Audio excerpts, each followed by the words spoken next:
Please, help my daddy. They're trying to kill him." The voice was so small it barely echoed down the corridor, yet it hit Maya Williams like a rifle shot to the spine. She froze mid-mop, breath catching in her throat. Slowly, she turned. There, at the far end of the gleaming marble hallway, stood a barefoot little girl. Her blonde hair was tangled, her pink dress torn, and her cheeks streaked with tears. She couldn't have been more than 5. Maya blinked, thinking maybe she was seeing things. But then the girl stumbled forward, clutching her arm. "They're hurting him," she whispered. "Daddy's in the meeting room. The men are yelling and hitting him. Please, please help." Maya didn't hesitate. She dropped the mop, water sloshing onto her boots, and crouched down to the child's eye level. "What's your name?" she asked gently. "Lily." "Okay, Lily. I want you to stay right here. Don't move. No matter what happens, don't leave this spot. Understand?" The girl nodded, bottom lip trembling. Maya moved swiftly down the hall, each step bringing back muscle memory long buried. Her eyes scanned corners, shadows, vents. She tapped her earpiece dead. Of course, whoever these men were, they knew how to shut down surveillance. That meant professional. That meant dangerous. Outside the boardroom, she paused. No sounds. No alarms. Just a low, constant hum. She leaned closer, listening. Then, a dull thud. A muffled grunt. A man's voice. "Sign the transfer, Prescott. Or I swear to God, we'll make your daughter disappear before sunrise." That was enough. Maya slid the keycard. The door clicked. She kicked it open with the kind of precision that only the ghost unit trained her for. The room burst open in a rush of light and motion.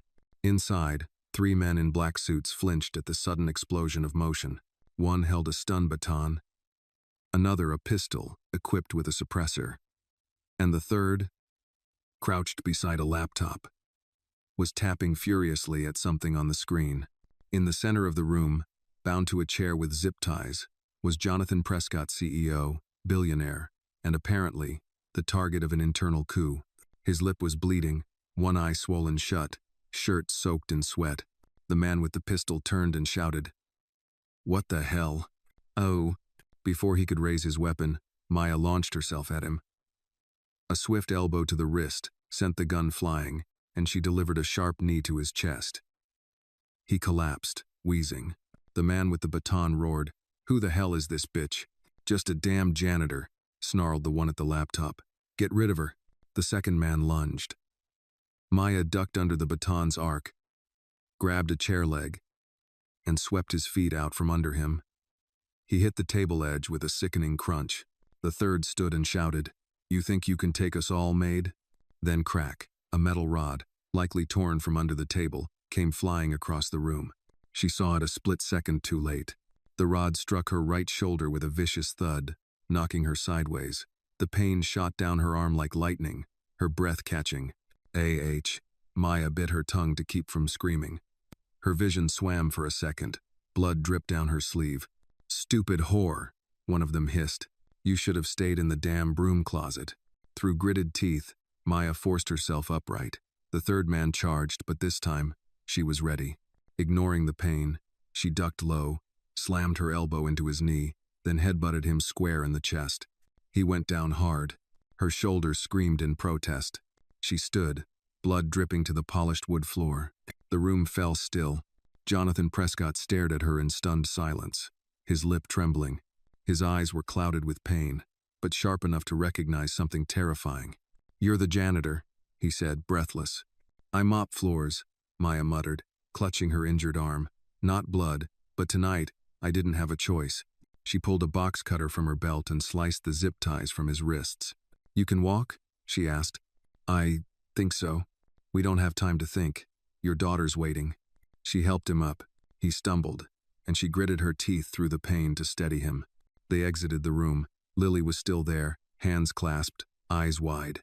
When she saw her father, she bolted down the hallway and threw herself into his arms. "Daddy?" "Lily." He knelt slowly, arms wrapping around her. "You saved me, sweetheart." Behind them, Maya leaned against the wall, fighting the throbbing in her shoulder. Her adrenaline was burning out. She had maybe 10 minutes before that pain shut her down completely. "You need to get out of this building," she said sharply. Jonathan turned to her, still holding Lily. "What the hell is going on? Who were those men? People you trusted. Security's compromised. The board. Maybe more. You don't know who's working for who anymore. And you? Who the hell are you?" Maya stared at him for a moment. Then, quietly, she asked, "Can you drive?" "Yes." "Good. Get Lily. We're leaving through sub-level C emergency access. I know a way out they don't." "Wait. You want to argue or survive?" He nodded. Together, they moved. Maya led them through staff hallways, past storage closets and service lifts. Every step jarred her shoulder. Blood trickled down her side, but she kept going. Lily walked beside her, holding her hand without fear. "I knew you'd help us," the little girl whispered. Maya felt something stir, something she hadn't felt since Iraq. "You're lucky she found me," Maya said to Jonathan. He looked at her with something between confusion and awe. "What's your name?" he asked. "Maya Williams." He blinked. "I mop floors," she added, "and tonight I saved your life." And with that, the three of them disappeared into the underground corridor, the door hissing shut behind them, leaving the broken bodies of the would-be assassins on the floor, and a trail of blood that marked the return of someone the world had forgotten. The emergency corridor was narrow and dimly lit only by flickering halogen bulbs overhead. The hum of fluorescent tubes was punctuated by the echo of hurried footsteps. Maya's boots hit the concrete like a metronome, steady, controlled, but each step sent a pulse of agony through her injured shoulder. She kept it close to her body, cradling it as best she could without showing weakness. Behind her, Jonathan carried Lily in both arms. The little girl's head rested on his chest, but her eyes stayed wide open, locked on Maya as if she were watching a movie unfold. "She doesn't talk much," Jonathan muttered. "Not since my wife passed." Maya gave a small nod but didn't respond. Her focus was ahead down the sloped corridor toward the sub-level garages. Most employees didn't even know the access tunnel existed. She had mapped it out weeks ago. She didn't trust elevators. She didn't trust fire plans. She didn't trust much of anything anymore. "You planned this escape route?" Jonathan asked, panting slightly as they rounded a corner. "I planned my escape. You're just lucky you're coming along." They reached a rusted maintenance door. Maya punched in a 4-digit override code. The keypad buzzed once, then green-lit. She slammed her palm against the bar and pushed it open. Cool night air hit them immediately, sharp, damp, and heavy with the scent of asphalt. They emerged behind the building, near a loading dock used for supply deliveries. The entire city of Chicago glittered in the distance. Unaware of the betrayal happening in one of its tallest towers, Jonathan adjusted Lily in his arms. "Where now?" Maya pulled a key fob from her belt and pressed it. A nondescript gray sedan parked under a tarp cover flashed its lights once. "That." He looked surprised. "You keep a car stashed outside your job?" "I don't like being trapped," she said. They loaded into the car, Jonathan and Lily in the back, Maya in the driver's seat. She winced as she buckled her seatbelt, every movement in her shoulder like someone driving nails into her muscle. "You're bleeding," Jonathan said. "You need a hospital. I need you out of sight first." "Maya, this is serious." She started the car. "You don't know serious yet, Prescott." The car pulled away from the building, headlights off until they were 2 blocks out. Maya took back alleys, avoided main roads, and doubled back 3 times before pulling onto a narrow access ramp that led toward the lakeside. "You're not just a janitor," he said finally. "No, I'm not." "You're military?" "I was." He paused. "Special forces?" "I said I was." Silence stretched out between them. Lily shifted slightly in his arms but didn't speak. "I appreciate what you did," he said carefully. "But I need to understand what's going on. Who were those men?" "Professionals," Maya answered. "Not random thugs. That gun wasn't cheap. Neither were the comm jammers. This was coordinated. Someone inside your company wanted you dead or under control." "Why?" "You're the CEO of a multi-billion-dollar tech firm, you tell me." Jonathan looked out the window, frowning. "Fiona," he muttered. "She's been pushing for access to the encrypted archives. I've refused. Twice." There's your answer. She wouldn't. She did. Maya took a sharp turn, bringing the car into a darkened underpass. She killed the engine. A moment passed. Then she opened the glove compartment and pulled out a small med kit. You're really going to patch yourself up right here? He asked. I've done worse in worse places. She peeled off her janitor shirt, revealing a black tank top beneath. Her shoulder was a mess, bruised, swelling, with a gash that still oozed. She didn't flinch. She cleaned the wound, gritting her teeth as alcohol hit raw flesh. Jonathan watched her, quietly stunned. You're not what I expected, he finally said. Maya gave a half smile that didn't touch her eyes. No one ever sees me coming. That's the point. You worked for us for how long? 7 months. 3rd shift. You chose to be invisible. No, she said. I had to be. She finished wrapping her shoulder, then turned to check on Lily. The girl was dozing lightly against her father's chest, breathing slow and shallow. Maya reached into the side compartment and pulled out a small stuffed bear, worn, faded, but clean. She handed it back to Lily, who instinctively grabbed it and hugged it close. Jonathan looked at her. That's yours? It was my niece's, Maya said quietly. She didn't make it out. He didn't ask more. He didn't have to. I have a safe place, she said. An old ranger cabin near the Hudson Trail. Off-grid. No cell service. No eyes. Why should I trust you? Because your daughter's still alive, she said, her voice quiet but steady. And because you don't have anyone else. He stared at her for a long moment, then nodded once. All right, lead the way. She restarted the engine, her expression unreadable. The city faded behind them as they disappeared into the night, heading east away from glass towers and boardrooms. Away from betrayal. And for the first time in years, Maya wasn't running from something. She was running toward it. If you felt something for Maya's journey, hit like and comment where you're watching from. Who knows? Someone near you might be watching this too. The sedan rumbled quietly along a dark, winding road that carved its way through the forest. Towering trees cast shadows over the pavement, and the occasional flash of moonlight through the branches offered the only illumination. They had driven for nearly 2 hours, and the city lights of Chicago had long disappeared in the rearview mirror. Jonathan sat in the back seat with Lily curled against him, fast asleep, her tiny hands clutching the old stuffed bear Maya had given her. Every so often, he looked up at the rearview mirror, trying to read the woman behind the wheel. But Maya was a fortress, calm, silent, unreadable. I always thought I understood risk, Jonathan finally said, his voice low, careful not to wake Lily. Hostile takeovers, market crashes, regulatory lawsuits. But this, he exhaled slowly, this is something else. Maya didn't look at him. Her eyes stayed locked on the road. That's because this isn't about money. What is it about? Power, she said. Control, and secrets.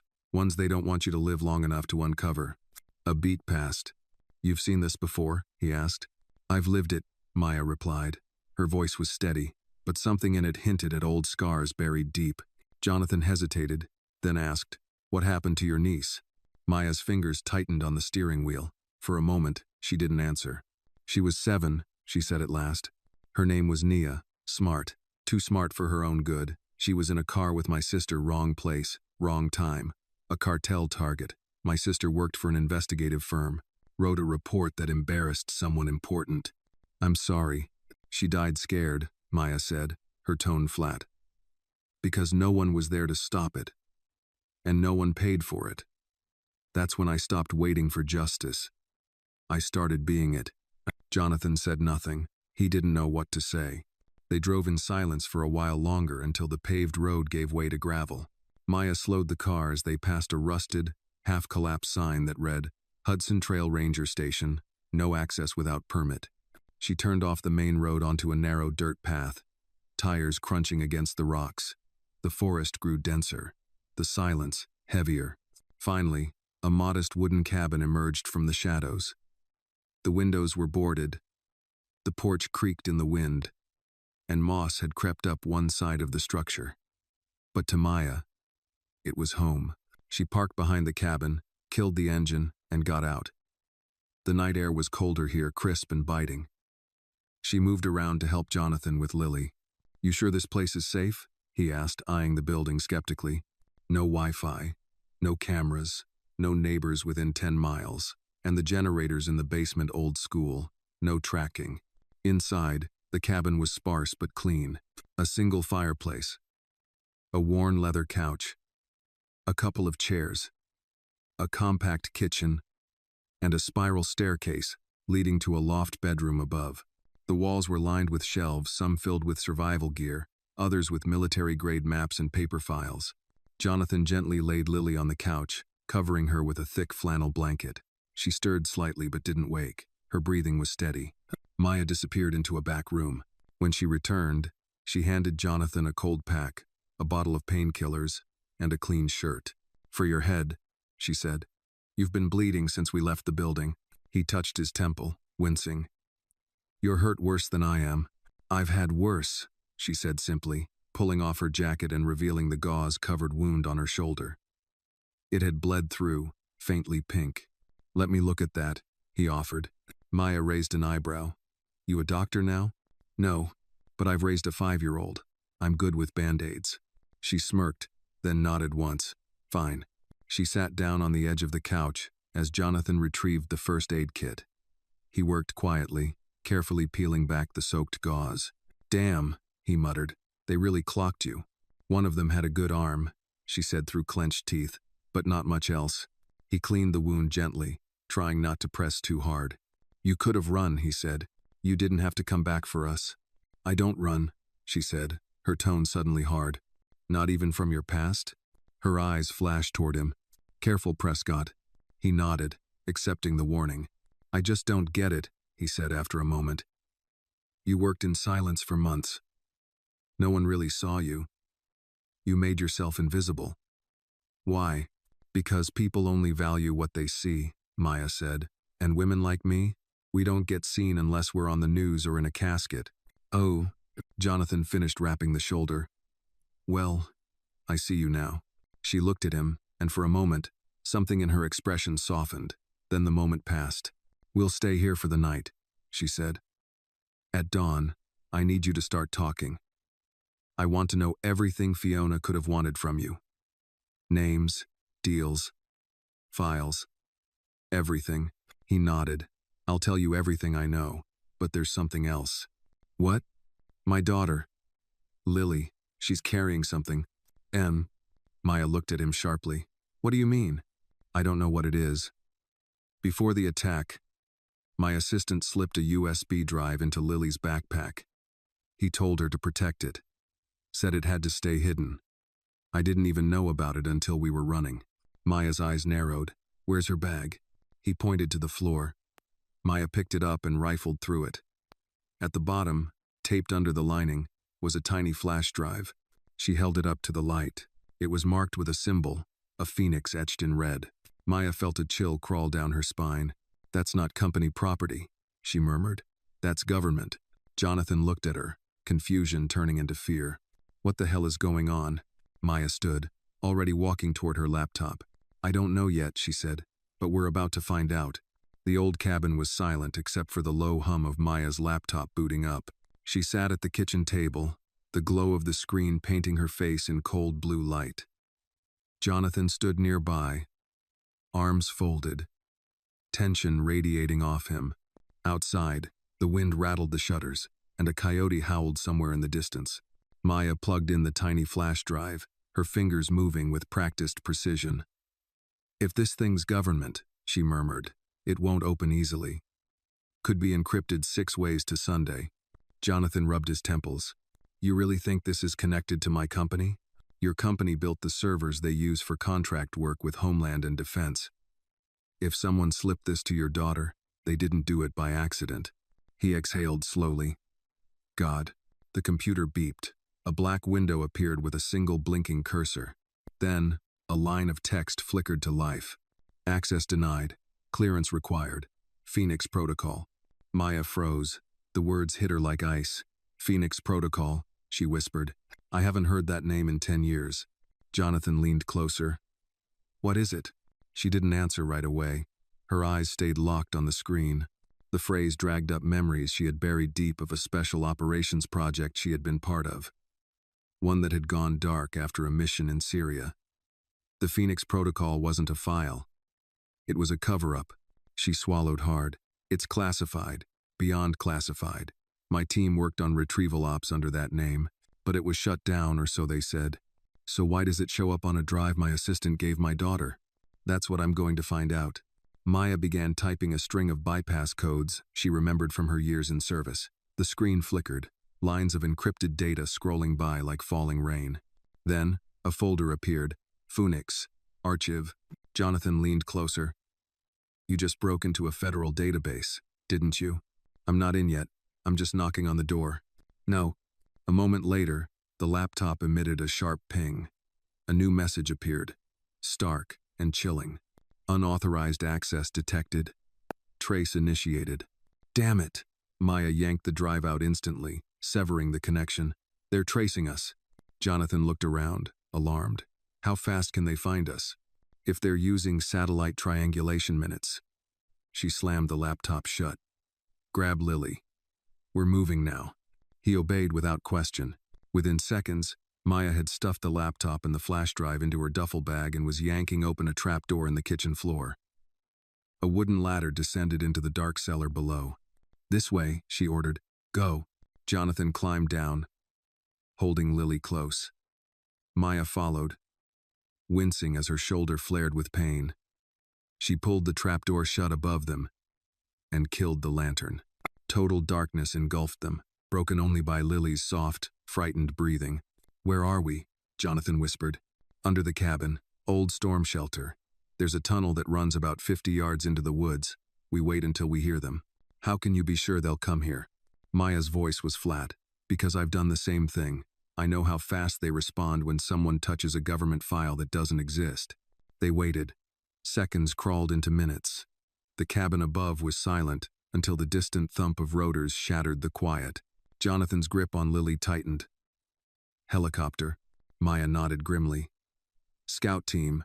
They'll land a mile out and sweep the area. Lily whimpered. Maya leaned down, her voice soft. It's okay, sweetheart. We're playing a quiet game now. You win if you don't make a sound. The girl nodded, burying her face into her father's chest. Then came the crunch of boots overhead. The sound of a door kicked open. Flashlights swept the floorboards above their heads, casting thin slivers of light through the cracks. 2 heat signatures inside, a voice called, but one's cold might be residual. Another voice, deeper, colder. Sweep it. She's trained. Don't assume she dead. Jonathan's heart pounded. He looked at Maya, whispering, They're looking for you. They're looking for anyone who saw that file.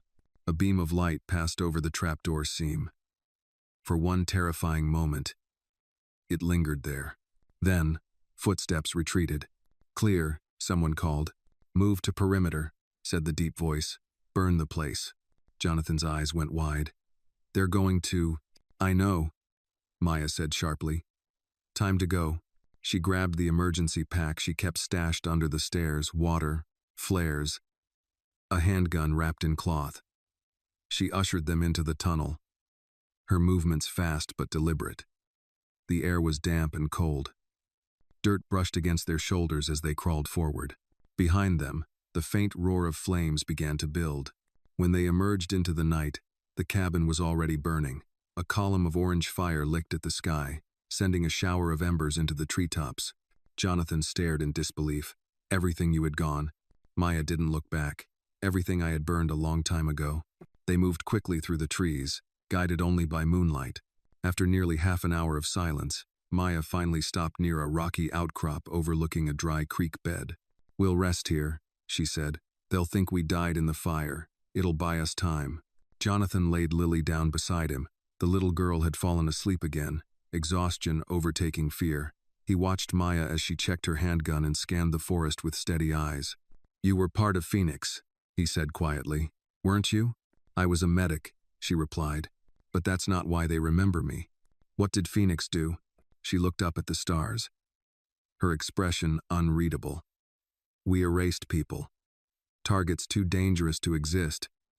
but too valuable to kill outright. Phoenix was the line between justice and assassination. Jonathan's breath caught. So this drive is proof, Maya finished. Records, names, missions. It's evidence that Phoenix never ended. Someone's using it again. Who? She shook her head. Whoever ordered your hit. And now, they know your daughter has their secret. A long silence fell between them. The forest whispered with the sound of leaves and distant owls. Finally, Jonathan spoke again, his voice barely above a whisper. Maya, what happens now? Maya holstered her gun, her gaze hard. Now, we find out who's pulling the strings, and when we do, she glanced back toward the glow of the burning cabin. We burn them instead. By morning, the forest was damp with dew, and the fire from the cabin had dwindled into a thick column of smoke curling into the gray sky.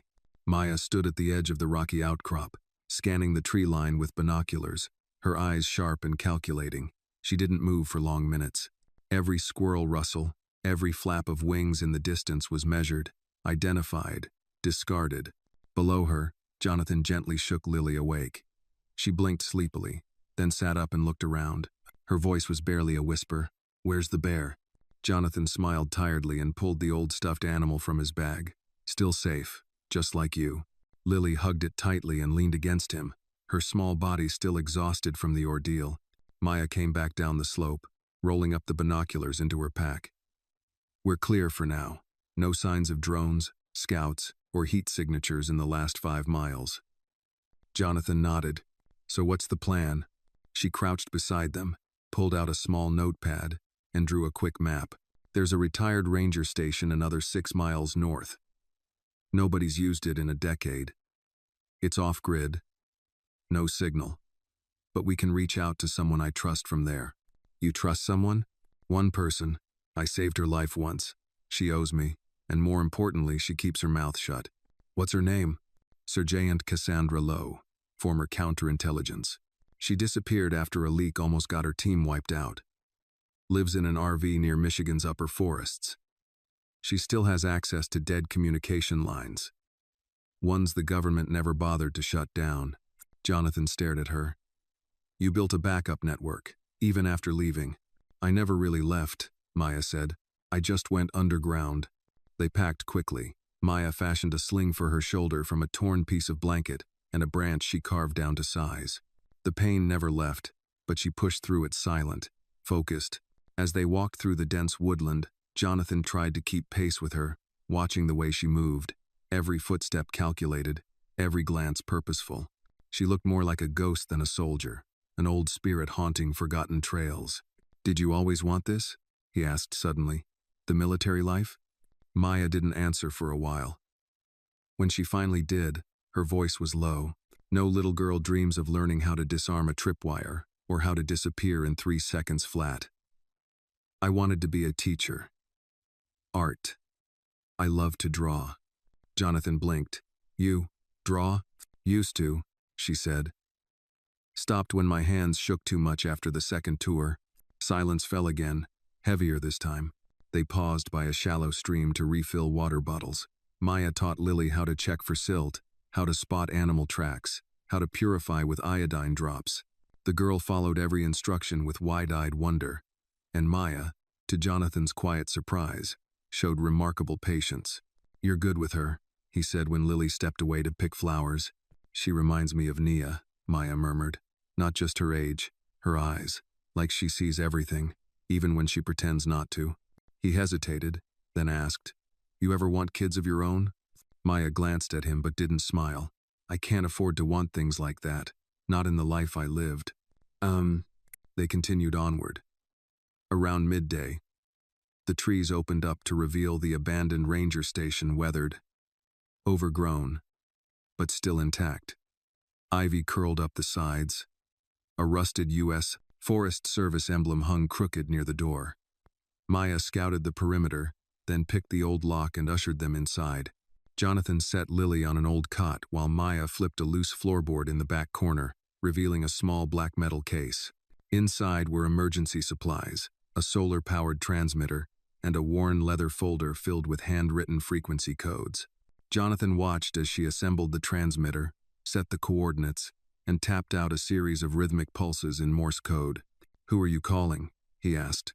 "My ghost," she said simply. "If she's listening, we'll get a response in 4 hours." They sat in silence as the machine clicked softly. After a while, Jonathan broke the quiet. "I keep thinking, all these years, I thought the threats I faced were in the boardroom. Sharks in tailored suits, armed with contracts and buyouts. But this is war." "It always was," Maya said. "You just couldn't see the battlefield." Jonathan looked over at Lily. She was drawing with a stick on the dusty floor. A circle, a house, 3 stick figures. "Do you think she'll remember all this?" he asked. Maya nodded slowly. "Kids remember everything, even what we wish they wouldn't." He leaned back against the wall, eyes heavy. "I never thought I'd owe my life to a woman with a mop." She looked at him sideways. "You didn't owe it to the mop." He chuckled weakly, but his smile faded. "They wanted me dead. Fiona. I gave her everything: stock shares, trust. I even made her guardian in my will after my wife died. How do you come back from that?" Maya's voice was soft, but firm. "You don't. You rebuild from the ashes." Just then, the transmitter clicked once, then again 3 sharp pulses, evenly spaced. Maya leaned in. "That's her. It's Cass." She tapped a new code. Seconds later, a line of encrypted text appeared on the screen. "Safe house confirmed. Location: Echo. Point. ETA. 04:00 hours. Travel dark. Trust no one."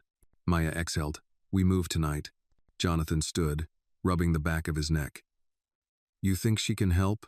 She has access to government files the public never hears about. If anyone can identify who's using Phoenix again, it's her." Maya closed the transmitter, eyes narrowing. "From here on out," she said, "every step we take is one closer to the people who tried to erase us." Jonathan looked at her, finally beginning to understand the woman who'd been invisible in his building for months. And now, she was the only reason he and his daughter were still alive. Darkness settled over the forest like a heavy quilt, quiet and complete. No city glow, no traffic noise, only the sound of crickets and the low, steady rhythm of Maya's footsteps crunching over damp leaves. Lily rode piggyback on her father, bundled in Jonathan's jacket, her small arms draped around his neck. Her breathing was light, rhythmic, already slipping into sleep. Maya led the way, scanning ahead with a red lens flashlight that wouldn't draw aerial attention. She moved like someone who had done this many times before. Because she had. 2 hours to Echo Point, she said in a whisper. Not breaking stride. We stay off paths. No fires. If you need to stop, say the word quietly. Jonathan adjusted Lily's weight slightly. I'm fine. You say that now, she muttered. Wait till your calves start screaming. Despite the tension, a small grin tugged at his lips. I didn't think hiking through the woods with a 6-year-old and a bleeding ex-commando would be part of my retirement plan. Maya didn't smile. Neither did the last guy I carried through a jungle. He bled out 20 minutes later. The grin disappeared. They walked in silence, the woods stretching endlessly in all directions. Maya checked a compass strapped to her wrist, then adjusted their course slightly. After half an hour, she held up a fist. They froze. Ahead, a low rumble echoed between the trees, steady, mechanical, not natural. Maya crouched behind a fallen log, motioning Jonathan to stay low. She pulled out a monocular and peered through the underbrush. Down the slope, headlights passed slowly along a fire road. A black SUV, unmarked, its engine barely audible. Military-grade engine dampener, she whispered. Not forest patrol. They're looking for us? Jonathan asked. Maya gave a slow nod. They've widened the radius. That's a recon team. Is Cass still meeting us? She will. But we need to get there without leading a tail. No. Lily shifted on her father's back, whispering, Are they bad men? Jonathan hesitated, then answered gently, Yes, baby. But Maya's here. Lily said nothing more, but her grip on her father tightened. When the SUV disappeared, Maya rose and led them deeper into the forest, avoiding the slope and climbing over jagged rocks slick with moss. The path was harder, but safer. Every so often, she'd stop, listen, then keep moving, a ghost in the trees. At 3:48 a.m., they reached a clearing atop a cliff that overlooked a silent stretch of river below. Echo Point. "This is it," Maya said. "We wait here." Jonathan sat on a boulder, his legs trembling. Lily remained asleep, her breath warm against his neck. "How did you even find this place?" he asked. Maya scanned the treetops. "The government taught me where to hide when I didn't want to be found. I just never thought I'd use it against them." "Nah." Then, a soft click echoed through the woods, a sound so faint it could have been mistaken for a snapping twig. Maya turned sharply. "Identify," she barked. A voice, low and steady, answered from the trees. "Snowbird, level 4. Call sign Sierra Lima 09. Maya relaxed slightly. "Cass?" From behind a pine tree, a tall woman stepped out. Late 40s, with cropped silver-streaked hair, combat boots, and a scar that ran along her jaw. She held no weapon, but the way she moved made it clear she didn't need one. Cassandra Lowe. "Damn, girl," Cass muttered, stepping into the clearing. "I heard the transmission and nearly choked on my cereal." "Phoenix Protocol? You never did make things easy." Maya smirked. "You look like hell," Cass grinned. "Yeah, well, hiding from your own government tends to do that." "You brought company?" Jonathan stood, still holding Lily. "Jonathan Prescott, and this is Lily." Cass raised an eyebrow. "The billionaire in the air." She looked at Maya. "What in the fresh hell did you stumble into?" "Someone inside Prescott Holdings reactivated Phoenix. They tried to take Jonathan out, kidnap or kill. Gave the daughter a flash drive with government ops files. We need to know what's on it." Cass held out her hand. Maya passed her the drive. "You didn't open it, did you?" Cass asked. "Just enough to get traced and burned out of a cabin." Cass whistled. "Atta girl. Is..." She pulled out a compact laptop from her pack and plugged in the drive. Within seconds, the screen filled with files. Cass's eyes scanned fast. "Holy Maya, this is real. These aren't just mission reports. These are kill orders. Domestic." Jonathan stepped closer. "What do you mean?" "I mean some powerful son of a bitch inside your board is using Phoenix to eliminate obstacles, business rivals, whistleblowers, maybe even political targets. And you? You were next on the list." Maya frowned. "Any names?" Cass tapped a few keys, then pointed to one. "This one comes up again and again. Internal communications from Fiona Langley to someone named Kestrel. No last name. But every execution order is signed off with his clearance code." Jonathan went pale. "Kestrel, that was the code name for our head of legal oversight. He retired 2 years ago. I haven't heard the name since." "Then he didn't retire," Maya said. "He disappeared into the system." Cass looked up. "There's more. The drive contains a map, coordinates across 3 states. Drop sites. Dead drops. Possibly target locations. And all of them point to a larger op. Something called Operation Marionette." "What is it?" Jonathan asked. Cass closed the laptop. "No clue. But if Phoenix is involved, it's bad. And if your daughter's carrying the only copy of this drive, she just became the most valuable hostage in the country." Maya's jaw clenched. "Then we protect her, and we expose every last one of them." Cass nodded. "Then you'd better gear up. Because the next move is yours. But you won't like what it is." Jonathan stared at the fire-scarred drive in Cass's hand. "What is it?" "You need to walk back into your company," Cass said quietly. "Pretend like nothing happened. Play their game, while we dig under their skin." Jonathan's mouth dropped. "You want me to go back into a building full of people trying to kill me?" Cass shrugged. "Only if you want to save your daughter." Maya's voice cut through the cold air. "He won't go alone." Cass smiled, though there was no warmth in it. Didn't think he would. And for the first time since the chaos began, Jonathan realized the war he had stepped into wasn't about companies, stocks, or power.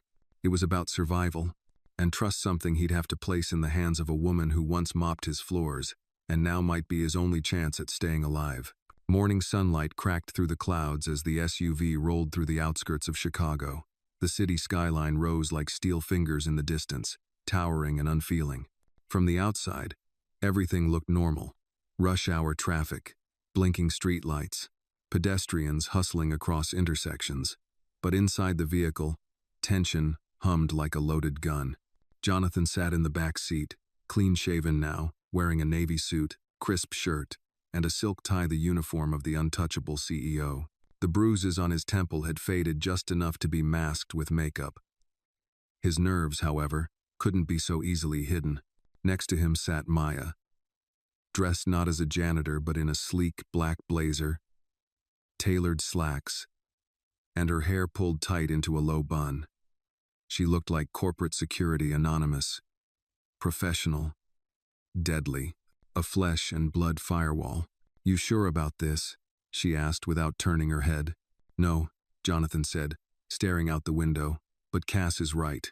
If I vanish, they'll know I found something. If I come back, calm and collected, it throws them off balance. And in the meantime, I stay close enough to shoot back." Jonathan gave a small smile. "Exactly." In the front seat, Cass drove with one hand on the wheel, sunglasses shielding her eyes. "Once we're in the garage, you follow the plan. Elevator to floor 38.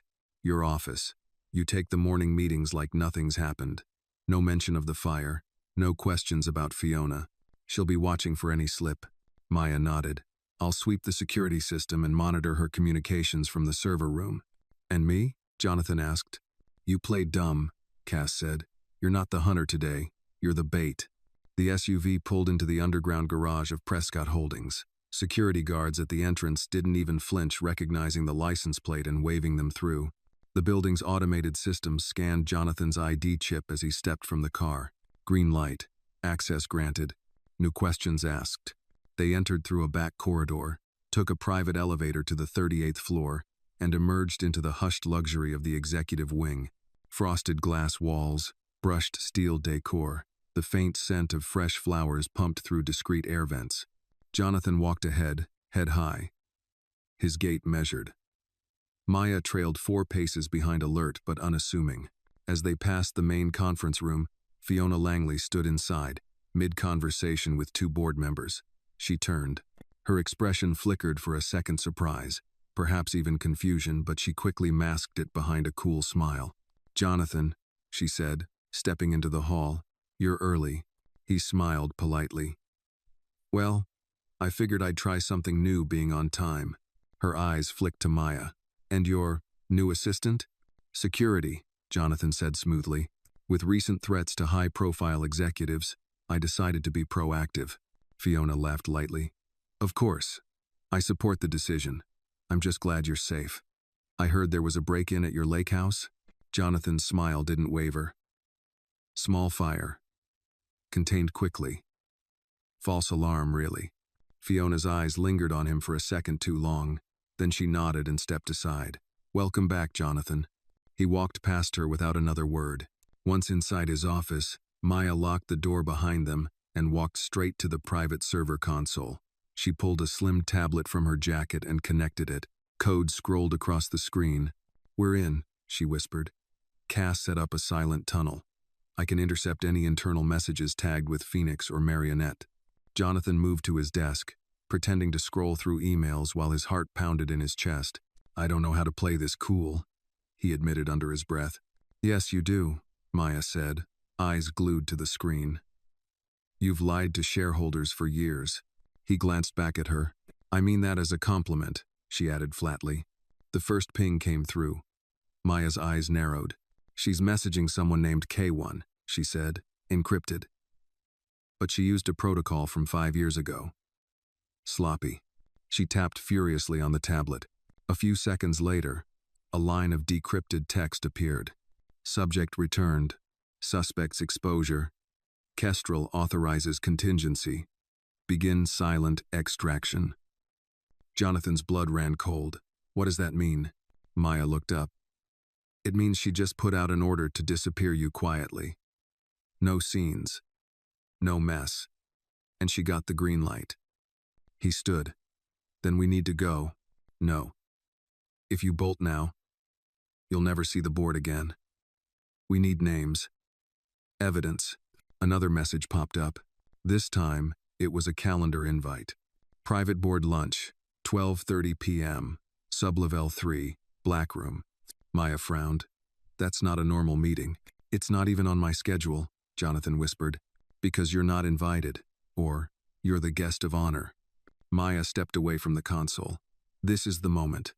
We intercept the meeting, extract everything. But we need an inside channel. Jonathan hesitated, then reached into his desk drawer and pulled out an old keycard. This opens Sublevel 3. My father had it built for classified contracts with DARPA in the 90 seconds. Most don't know it exists. Maya took the card.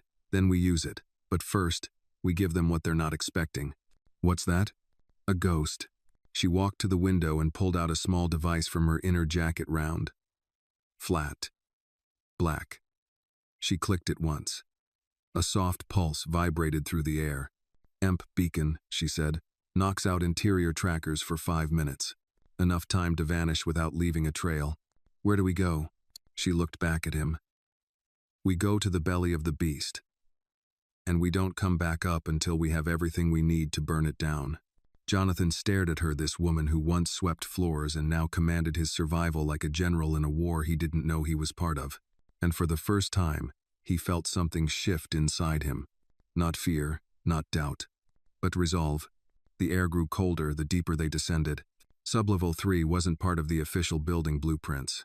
The elevator didn't even have a button for it. Jonathan had to swipe his old keycard, then press a hidden panel behind the control box to activate the descent. As the lift slid down in silence, Maya stood beside him, one hand on her sidearm, the other clutching the tablet loaded with surveillance pings. Built in 96, Jonathan murmured, almost to himself. My father said it was for matters above everyone's clearance level. I thought it was just corporate ego. Maya shook her head. It was ego, all right. The kind that builds secrets underground and pretends daylight can't reach them. The elevator came to a stop with a soft hiss. The doors opened onto a sterile hallway, dimly lit by overhead fluorescence. The walls were reinforced concrete. No windows. No signs. Just a red scanner ahead and a thick steel door. Maya handed Jonathan a palm-sized patch. Thermal scrambler. Hides your vitals for 20 minutes. He took it, pressed it to his chest, and followed her toward the scanner. When the red light turned green, the door clicked open with a metallic sigh. Inside, the black room looked like a war room, designed by minimalist architects. A long rectangular table surrounded by 8 high-backed chairs, each with its own biometric scanner. Screens covered the far wall, most of them displaying encrypted data or security feeds. But it was empty. No guards? Jonathan asked. They don't need them, Maya replied. This level is locked from the inside. No one comes down here without being logged, tracked, and tagged. She moved to the nearest terminal, attached a USB line from her tablet, and began the data sweep. Cass routed the uplink through 2 Canadian towers. We've got 12 minutes before they notice we're digging. Jonathan paced behind her, eyes flitting to the doors. We need to find the meeting log. Who's scheduled to be here? If I'm the guest of honor, they'll have a kill protocol. Maya's fingers danced across the keys. I've got it. Scheduled attendees. Fiona Langley, Mason Worth, Evelyn Rowe, Kenneth Strahl. All board level. All with Phoenix access history. Worth's our chief legal counsel, Jonathan muttered. Rowe runs international compliance. Strahl is finance. Maya looked up. They're the inner circle. The ones who kept the Phoenix op alive. A new window popped up. Security footage. A stairwell. 4 figures descending. Fiona was in the lead. They're here, Maya said. 8 minutes ahead of schedule. Jonathan's mouth went dry. What do we do? Maya unplugged the tablet, slid it into her coat, and pulled her weapon from its concealed holster. We don't run. Not yet. We're going to face them? She nodded. But not on their terms. She reached into her coat again and removed a tiny black capsule. Vapor pin. Releases a fine mist. Harmless to us. But it scrambles motion detectors and sets off false alarms. We plant this now. And while they scramble, we ghost out with what we need. Jonathan swallowed. And if they see us before then? Maya's voice dropped low. Then you let me do the talking. They moved swiftly. Maya placed the capsule behind a support column, activated the timer, and pulled Jonathan to the far end of the room. Through a hidden maintenance shaft behind the projection screen, they ducked into a crawl space just as the security door opened. From the darkness, they watched the board members enter. Fiona's heels clicked authoritatively against the floor. He's not in his office. Security sweep says he's still in the building. Find him. Mason Worth, tall and thin with ice-white hair, adjusted his cufflinks. We should have handled this a week ago. If he's accessed any part of the Phoenix archive, the exposure risk is... We've already initiated Marionette, Fiona snapped. Phase 2 begins today. Evelyn Rowe spoke softly, but her words cut. You sure he's not already working with someone? He's not the type to disappear without cause, which is why we need to make it look like a heart attack, Fiona said coldly. The stress, the trauma of losing his home. A perfect story. Behind the wall, Jonathan clenched his fists. Maya placed a calming hand on his arm. Her eyes stayed forward, focused. Kenneth Strahl adjusted his tie. And the girl? Fiona hesitated, then said, We locate her. Secure the asset. No loose ends. Jonathan nearly stepped forward, but Maya stopped him with a firm grip. 5 seconds later, the vapor pin deployed. A faint hiss, then red lights blinked to life along the ceiling. Security breach. A voice crackled from overhead. The board members froze. Motion alarm, West Wing.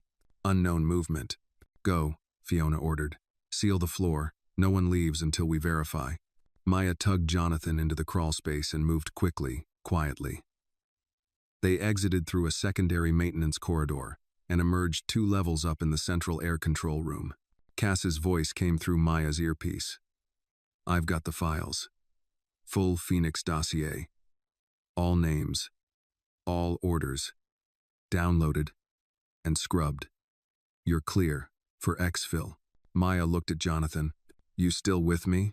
He nodded, though sweat beaded on his brow. Good, because we just exposed the rot. Now it's time to shine a damn spotlight on it. As they stepped into a staff elevator and ascended toward ground level, Jonathan asked, What happens next? Maya reloaded her sidearm. Now, she said, we go public. Rain streaked the glass walls of the high-rise penthouse Cass had secured an empty corporate safe house above Chicago's skyline. From this height, the city looked like a sleeping beast. Quiet, gleaming, unaware of the war unfolding beneath its streets. Jonathan stood at the edge of the floor-to-ceiling window, watching the traffic far below, his reflection flickering over the darkened skyline. Behind him, Cass worked at her laptop, her fingers moving like a pianist playing a funeral march. Maya stood near the door, arms crossed, watching both of them like a hawk. Cass exhaled. Phoenix Protocol, Marionette Directive, Black Line assassinations. It's all here, every operation, every target. Some of these go back decades. Jonathan turned. And you're sure it'll hold up in court? Cass barked a bitter laugh. Court? Jonathan, this is bigger than court. These people own senators, judges, entire voting precincts. You don't take them down with subpoenas. You take them down with exposure. Maya nodded. We leak it, simultaneously, to journalists, whistleblower forums, international watchdogs. Let the public see what's been hidden. Jonathan paced, rubbing his jaw. But if I go public, if I'm the face, they'll double down. Yes, Maya said, which is why you'll wear armor, the kind no bullet can touch. He raised an eyebrow. Cass spun the laptop toward him. We craft a narrative. You're not the target. You're the victim. Betrayed by your board. Nearly killed by your own people. You've seen the truth, and now you're blowing the whistle. A redemption arc. The press eats that alive. Jonathan stared at the screen. There it was. His entire company laid bare. The lives taken. The names of those responsible. And now, the power to decide whether he would be remembered as a coward who vanished, or a man who stepped into the fire to drag others out. Can I see Lily? He asked suddenly. Maya nodded. Cass's contact took her to a secure cabin upstate. I have a live feed. She pulled up her phone and handed it to him. On the screen, Lily sat at a table drawing with crayons, a gentle old woman sitting beside her. "She's okay," Maya said softly. "She's asking when you'll come get her." Jonathan didn't speak for a moment. He just watched his daughter. Watched the way she colored without fear. Without knowing that her name was scrawled in files meant to bury secrets.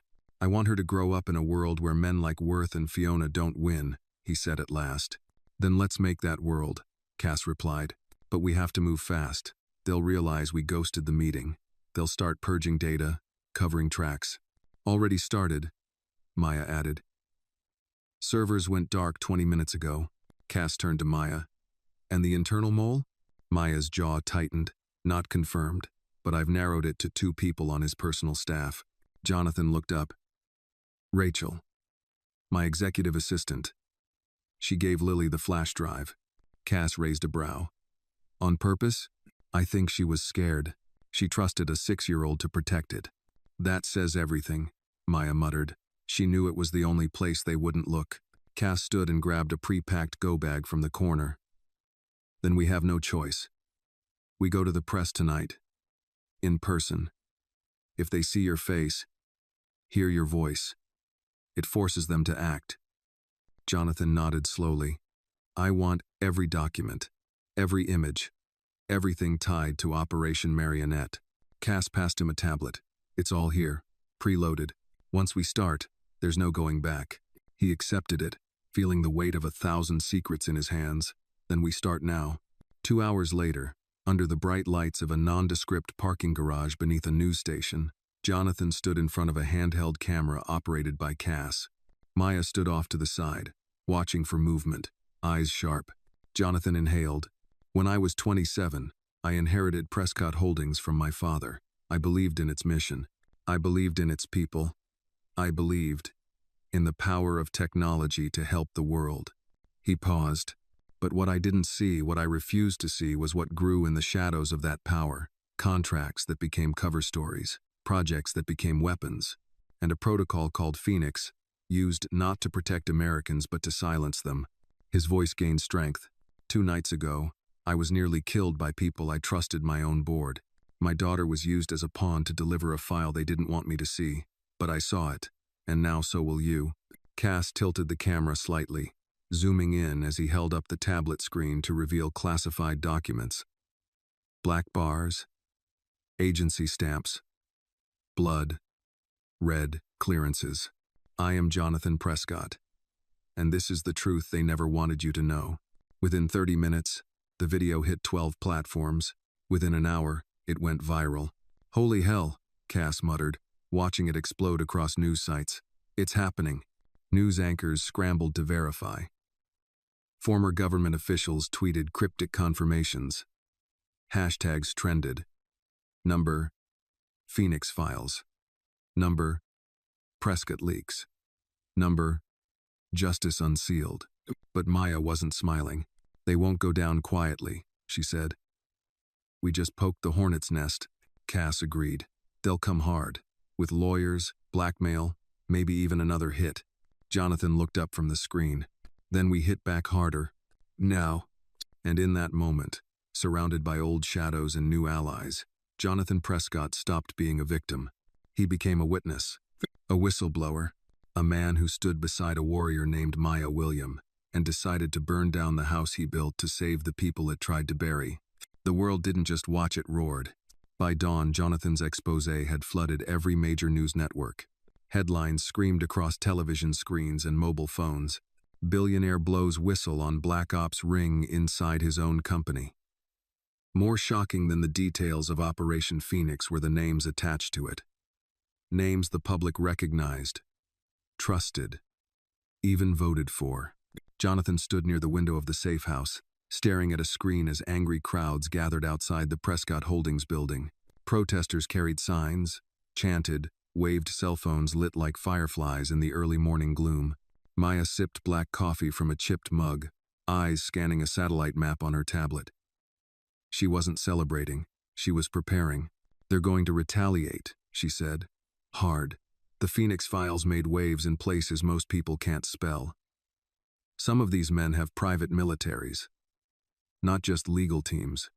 Cass adjusted the strap on her shoulder holster and dropped a loaded clip into her sidearm. My comms picked up chatter an hour ago. They're not going to court. They're going to erase you. Jonathan turned. I exposed everything. Doesn't that give me protection? Maya looked at him. Truth doesn't protect you. People do. He swallowed hard. Maya stepped closer, voice low. Which means we stop running. We go after them. Jonathan raised a brow. How? Cass tossed him a burner phone. That call from your assistant Rachel, she wasn't just trying to save your daughter. She kept copies. Files. Surveillance logs. Code access. She's scared, but she'll talk to you. Not the press. Not me. You. Jonathan's fingers tightened around the phone. Where is she? Maya answered. Cass's contact traced her phone to a storage facility in Cicero. She's been in hiding since the leak. Jonathan's eyes narrowed. Then that's where we go. Dodd. 45 minutes later, a black SUV rolled past the edge of Cicero's industrial zone. The rain had turned to sleet, bouncing off the windshield like shards of glass. The building was unassuming rows of identical metal units with fading blue numbers and rusted doors, a perfect place to disappear. Maya got out first, gun in hand, coat whipping behind her. Cass covered the rear, scanning the perimeter. Jonathan approached the unit Rachel had rented, number 146, and knocked softly. A pause.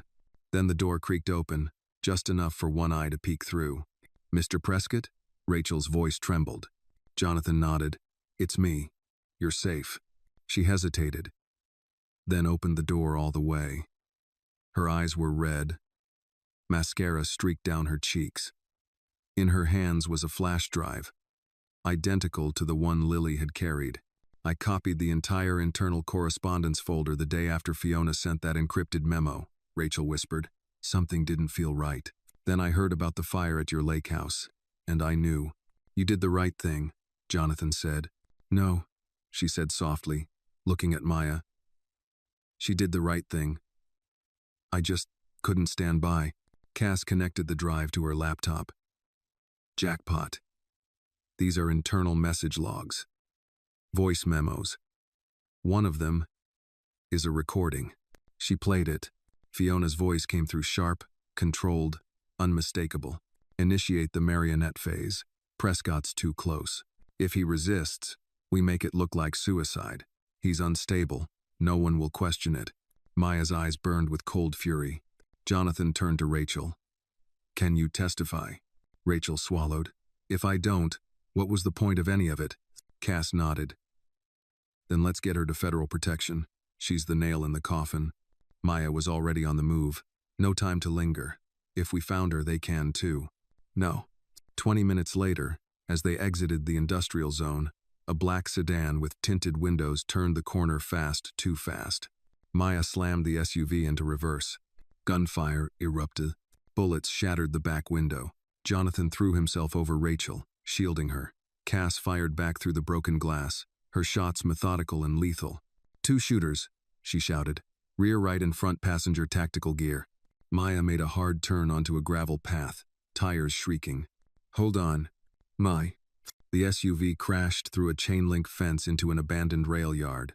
Rusted boxcars loomed like tombstones in the mist. Cass laid suppressive fire. They're not police. These are black operatives. Contracted. They want Rachel alive, Maya said, but they'll kill the rest of us. She skidded to a stop behind a rusted container. Out. Now. We go on foot. They jumped from the vehicle, boots hitting wet gravel. Maya guided Rachel behind a stack of crates. Stay down. Don't speak. No. Jonathan grabbed a pipe from the ground. It felt ridiculous in his hands, but Maya didn't laugh. She just nodded. Pointy end forward. Shots rang out again. Maya ducked, rolled, and fired from a prone position, hitting one assailant in the leg. The man dropped with a scream. Cass took out the second with a shot to the chest. Silence returned.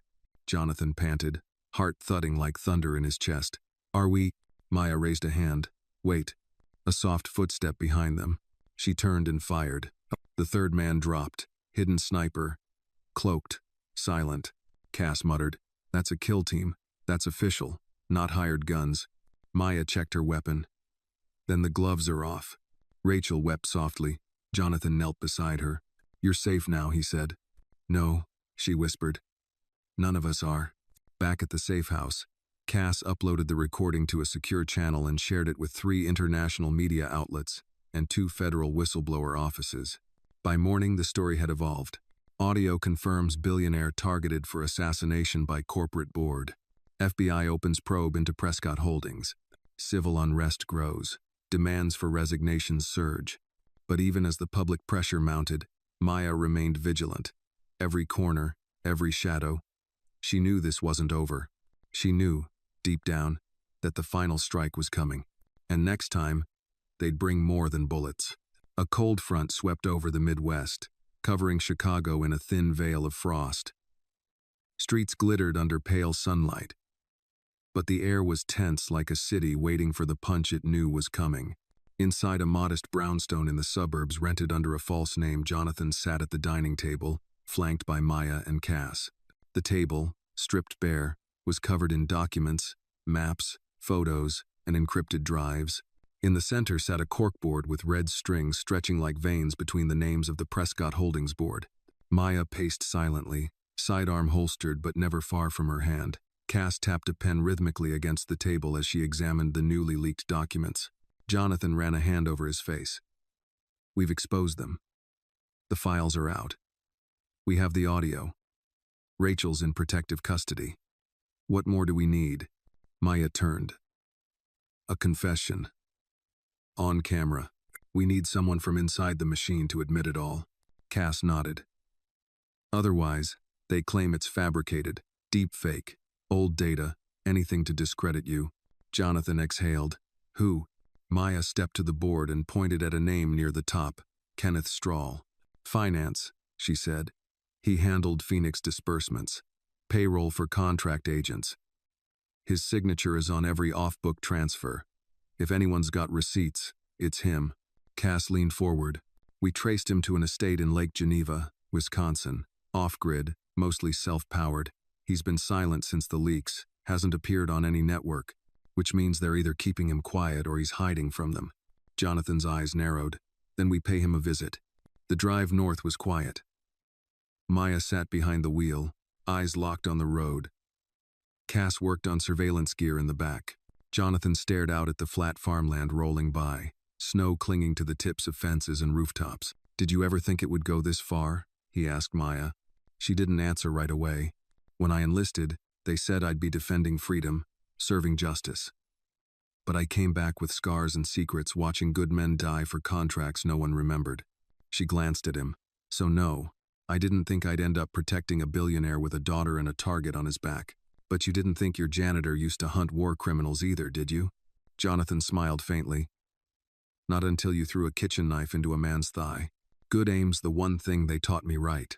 Strahl's estate was tucked behind pine-covered hills, surrounded by electric fencing and satellite dishes. Cass parked their decoy vehicle a quarter-mile out. They approached on foot, moving low along a snow-covered ridge. Maya held up a hand. "Thermal cameras. 2 drones on a 60-second rotation." Cass grinned. "Rookie setup."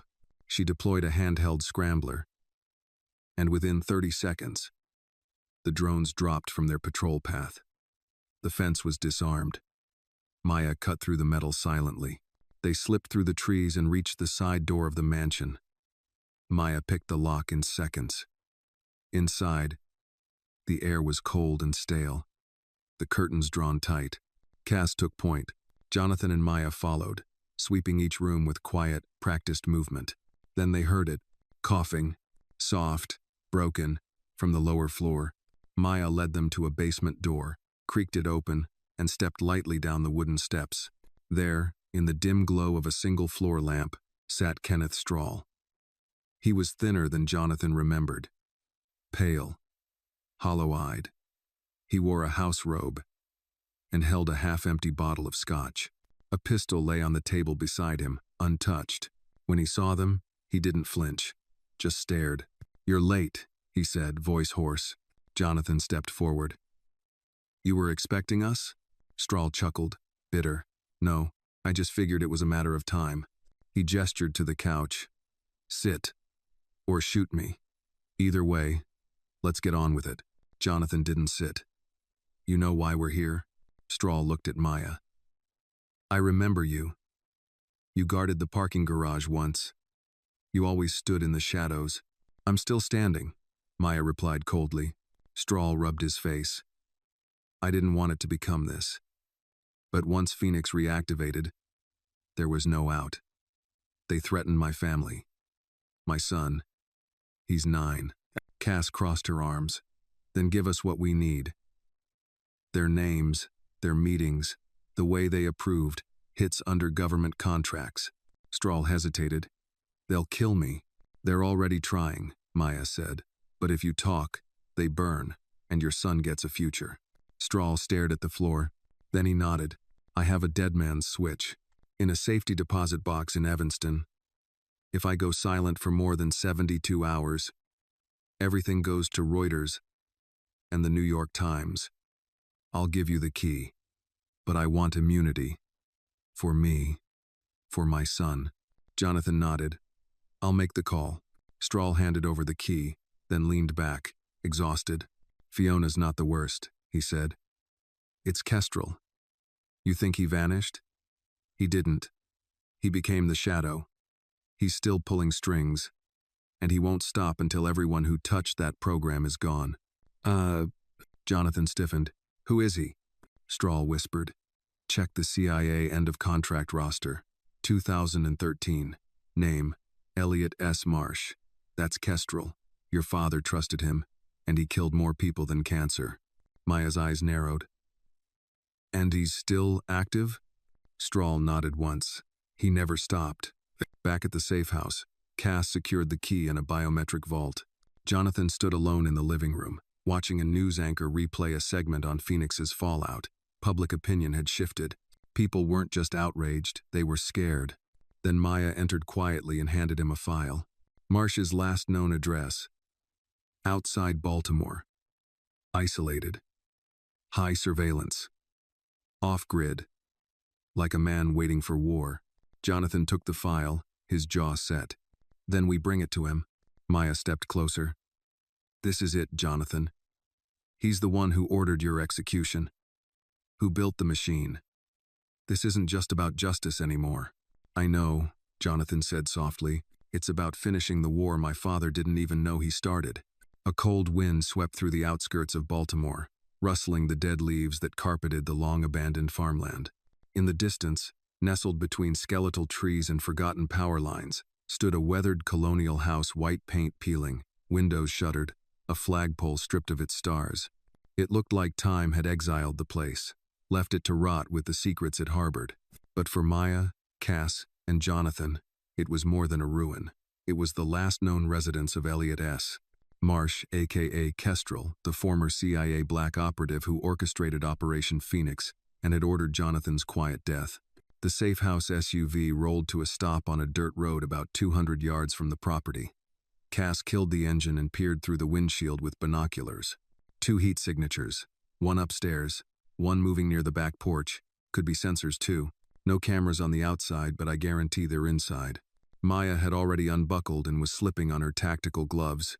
"It's a trap," she said, calm and certain. "He knows we're coming.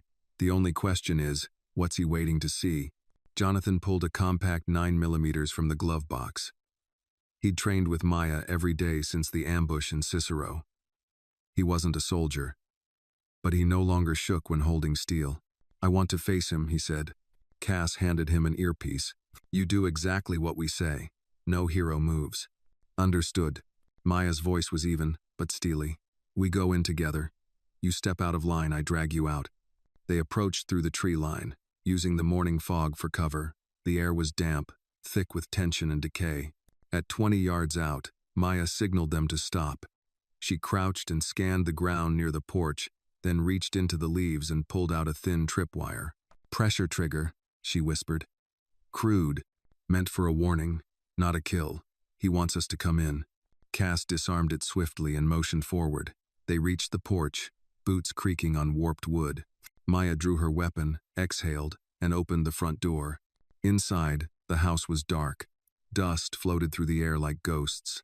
Old furniture lined the walls, but the center of the living room had been cleared.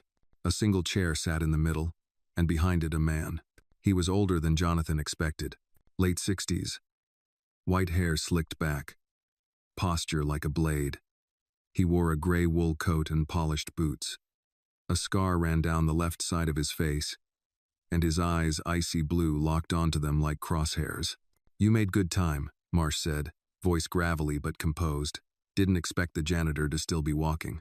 Maya didn't blink. "I'm not a janitor." "No," he smirked. "You're a problem." Cass stepped in behind her, gun raised, hands where we can see them. "May." Marsh raised both hands, palms open. "Easy, Agent Nightingale." Cass froze. "You think I don't know the names of every ghost that's ever breathed near me? You were NSA before they buried you in Tech Ops." Cass didn't respond. Jonathan stepped forward. "You tried to kill me. You put a price on my daughter's head." "Why?" Marsh tilted his head. "Because your father made a deal with the devil, then tried to forget about it. Phoenix was his legacy, not mine. I just kept it going. He knew what it was for, why it mattered." "You killed innocent people," Jonathan snapped. "No," Marsh replied. "We preserved peace by eliminating chaos. The world doesn't run on morals. It runs on order. And your board understood that, until you decided to become a Boy Scout." Maya took a step forward. "You're done. We have the files, the evidence, the names." Marsh laughed, low and cold. "Then why are you here? Why not let the system chew me up?" "Because we don't trust the system anymore," Cass said. Marsh nodded, slowly. "Then what now? Shoot me?" Jonathan's jaw clenched. "We need your confession. On record. All of it." Marsh stood slowly. "And what do I get?" "You get to die knowing you told the truth." Marsh smirked. "That's not a reward. That's a luxury." Then his face changed. Less smug. More weary. "I've outlived every friend I ever had. Every operation. Every country I claim to protect. You think I sleep? You think I eat without tasting metal and blood? You want a confession, Prescott? Fine." He stepped toward the empty chair, and Saturday, "Turn your damn camera on." Cass activated the recording device. Marsh looked straight at it. "My name is Elliot S. Marsh, former Deputy Director of Clandestine Ops, CIA. From 2001 to 2013, I led and maintained a covert operation codenamed Phoenix. We neutralized domestic and foreign threats via contract elimination, extrajudicial, off-record, and funded through shell accounts hidden inside Prescott Holdings." Jonathan's stomach turned. "I authorized over 112 direct actions, 37 of those on American soil. I operated with the full awareness of Prescott Sr. and at least 3 sitting members of the National Security Council. We targeted journalists, whistleblowers, activists, anyone who might disrupt order, and I did it without remorse." He looked away for a moment, then back to the lens. "I don't ask for forgiveness. I ask for closure." The video ended. No one spoke for several seconds. Then Marsh said, "Now, get out of my house." Maya stepped forward, cuffed him swiftly and without ceremony. "You're under citizen's arrest." "I assumed you'd say that," Marsh muttered. That night, the video aired globally. Ex-CIA official confesses to decades of state-sanctioned assassinations. Panic rippled through agencies, corporations, government circles. Jonathan stood beside Maya on a rooftop in Chicago, watching the skyline. "You think this will change anything?" he asked. Maya took a deep breath. "Not everything. But someone out there will sleep better tonight. Someone will ask a question they weren't supposed to. And maybe, just maybe, someone like Lily will grow up without a man like Marsh watching from the shadows." Jonathan looked at her. "You never wanted revenge, did you?" Maya shook her head. "I wanted peace, for the ones who never got it." Far below them, the city kept moving. But something in the air felt lighter. Like the truth had finally cracked open the walls of silence. 3 days after Marsh's confession, the world changed. The old order didn't crumble overnight, but it cracked. And through those cracks, sunlight and danger poured in. Jonathan Prescott had become both a symbol and a target. News vans circled his temporary safe house like vultures. Protesters and supporters alike held vigils outside federal buildings, waving banners that read "Truth is treason in an empire of lies," and Prescott spoke for us. But while the public rallied behind the whistleblower billionaire, the machine he exposed began to adapt. Inside the safe house, Maya watched a live news feed as federal agents in black windbreakers raided a Prescott Holdings subsidiary in Virginia. Servers were wheeled out. Executives led away in handcuffs. The anchor spoke of unprecedented transparency, but her voice trembled with uncertainty. "They're throwing bones to the public," Maya said flatly. "The real wolves are still in the dark." Cass sat across the room, eyes locked on her laptop.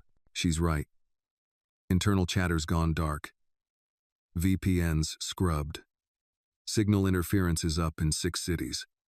Someone's building a firewall around the remaining operatives." Jonathan stood near the kitchen, pouring coffee with hands that trembled slightly. "How many are left?" Cass answered without looking up. 4 major nodes. New York, DC, Zurich, Dubai. But the worst isn't who's still standing. It's who's missing. Jonathan turned. "Missing?" Maya nodded. "Fiona Langley. She's off-grid. No airport logs. No border entries. No digital footprint for 72 hours. She's the spider," Cass added. "She built the web that kept Phoenix running when Marsh disappeared. And now, she's vanished." Jonathan put the mug down. "Then she's planning something." "Already is," Maya said. "I'd bet my life she's not going underground. She's going up. Political. Diplomatic. Maybe even military." Cass looked up. "If she flips one senator, one general, she can rewrite the narrative. Turn you into the villain. Frame the whole leak as an act of treason." Jonathan stepped toward the table, picked up a photo of Fiona, her cold, composed expression forever captured in a boardroom moment. "I want to find her." "You will," Maya said. "But first, you need to tell Lily everything." Later that afternoon, Maya and Jonathan drove north to the cabin where Lily had been staying. The air was crisp. Pines lined the dirt road like guardians. When the cabin came into view, a soft fire crackled in the chimney, smoke curling into the sky. Inside, Lily was coloring at the table, crayons scattered beside a cup of cocoa. The old woman watching her stood when Maya entered, then silently excused herself to the kitchen. Lily looked up. "Daddy." Jonathan dropped to his knees and hugged her tight. "Hey, bug." She pulled back. "You smell like cities." He laughed, but his eyes were wet. "I've been working hard, trying to make things right." Lily tilted her head. "Are the bad people gone?" Jonathan looked at Maya, then back at his daughter. "Some of them, but there's more work to do." "Do you have to go?" He nodded. "Yeah, but not forever. And I'm not alone." Lily turned to Maya. "You're like a superhero." Maya smiled gently. "Not quite." "Yes, you are," Lily said. "You saved my daddy. And you taught me how to punch." Jonathan chuckled. "That she did." Lily leaned forward and whispered, "Do the bad guys know your name?" Maya nodded. "They do now." Lily seemed to think about that for a moment, then reached into her backpack and pulled out a crayon drawing. It showed Maya with a cape, standing between a shadowy monster and a little girl holding a teddy bear. "I made this for you." Maya took it slowly, her fingers trembling slightly. "Thank you, Lily." They stayed a while longer, long enough for Coco and one story before bed. Then Maya and Jonathan stepped outside, the sun dipping behind the tree line. Jonathan exhaled. "She's stronger than I am." Maya nodded. "She's your reason. Hold on to that." As they reached the car, Maya's burner phone vibrated. "Cass." She put it on speaker. "We got a hit. Zurich. Off the books meeting at a private banking tower." Fiona's name showed up in a background recon. "And here's the kicker, she's not alone." Jonathan leaned in. "Who?" "A man named Anatoly Veznov, Russian diplomat. Ex-GRU. Current envoy to the UN for economic security." If she's aligning with him, we're looking at something global. Maya's expression hardened. What's the objective? Financial shutdown of the leak sources, buying influence to stall investigations. If she flips enough foreign money, she can drown this story in lawsuits and political noise. Jonathan clenched his jaw. Then we go to Zurich. Cass hesitated. It's high risk. Maya's voice was calm. We've crossed the line already. No more safe moves. Cass gave a brief pause. I'll prep passports and a flight. You leave in 6 hours. As the call ended, Jonathan turned to Maya. What if this never ends? What if there's always another shadow? Maya looked at him, her voice low but unwavering. Then we become the light they can't outrun. And with that, they headed back toward the firelight, knowing the next battle would be fought not just in boardrooms or bunkers but in the global halls of power, where truth was currency and justice had no price tag. The Swiss air was razor sharp, clean enough to taste. Snow blanketed the rooftops of Zurich, where glass skyscrapers rose like silent sentinels above the old stone streets. This city, known for banking secrecy and cold precision, was now the unlikely front line in Jonathan Prescott's quiet war for justice. Jonathan, Maya, and Cass emerged from the rear of a modest airport taxi, dressed in muted tones and carrying nothing that would draw attention. Their target, a fortified private banking tower owned by Vesnov International Holdings, one of the last shadows cast by the Phoenix operation. Cass adjusted her scarf and muttered into her earpiece. Confirmation ping. Fiona Langley is on site. Arrived under alias Greta Vaughn. Meeting scheduled with Anatoly Vesnov in 20 minutes. Top floor. Jonathan tightened his grip on the strap of his messenger bag. She's really here. Maya, scanning the skyline, spoke without looking at him. This is her fallback. Vesnov launders influence, not money. If she aligns with him, it's not about escape, it's about expansion. Cass checked her tablet. The building's got biometric access, rotating elevator codes, and infrared sensors on every entry point. You can't walk in the front. Maya didn't flinch. Then we don't. 20 minutes later, they stood in an alley behind a flower shop next door to the tower. The shop's rooftop offered a narrow but scalable path to a maintenance duct that fed directly into the tower's lower ventilation systems. Remind me, Jonathan said, eyeing the narrow ledge above them, how does a billionaire climbing into a ventilation shaft help? Because you're not just a billionaire anymore, Maya answered. You're the only one who can look Fiona in the eye and remind her what she used to believe in. I don't think she remembers, he said. Then we make her. Maya went up first, moving like liquid steel, fast, silent, focused. Cass followed, with Jonathan awkwardly behind, muttering curses under his breath with every slip of his shoe on the icy ledge. But he made it. Inside the duct, the world shrank. Cold metal, shifting echoes, a faint hum of servers somewhere below. Cass directed them through narrow junctions, guiding them with precision until they reached a grate above the 38th floor. Below, Fiona Langley. She stood at the head of a long, modern conference table, flanked by 2 men in sharp suits. Across from her sat Anatoly Vesnov, flanked by uniformed guards with the relaxed posture of men trained to kill without blinking. Cass whispered, "We patch into the room in 5, 4. A click. Static. Then Fiona's voice filled their earpieces. And if you help us destabilize the congressional hearings, the media will chase procedural drama for months. By the time they realize the real documents have disappeared, we'll have buried the story in 12 different tax shelters." Vesnov leaned back, sipping dark espresso. And Prescott? Fiona smiled faintly. Public sympathy fades quickly. He's a headline, not a movement. In a month, he'll be a cautionary tale to boardrooms, not a martyr to the masses. Jonathan's jaw clenched. She really thinks I'll just vanish. Maya's eyes never left Fiona. She underestimates the strength of a man who's been burned and keeps walking. Cass's voice came through again. I can disrupt the elevator protocols. We can drop onto the floor, shock and awe. Grab both targets. No, Maya said quietly. That's what they'd expect. She turned to Jonathan. You go in, alone. Jonathan blinked. You're kidding. She knows your face, your voice. You'll rattle her more than bullets ever will. Cass nodded reluctantly. We'll back you from the shadows. One wrong move and I take the lights out. Maya placed a hand on his shoulder. You've come this far, Jonathan. Don't flinch now. 10 minutes later, Jonathan entered the boardroom. No gun, no armor, just a wire under his collar and the calm resolve of a man who had nothing left to lose.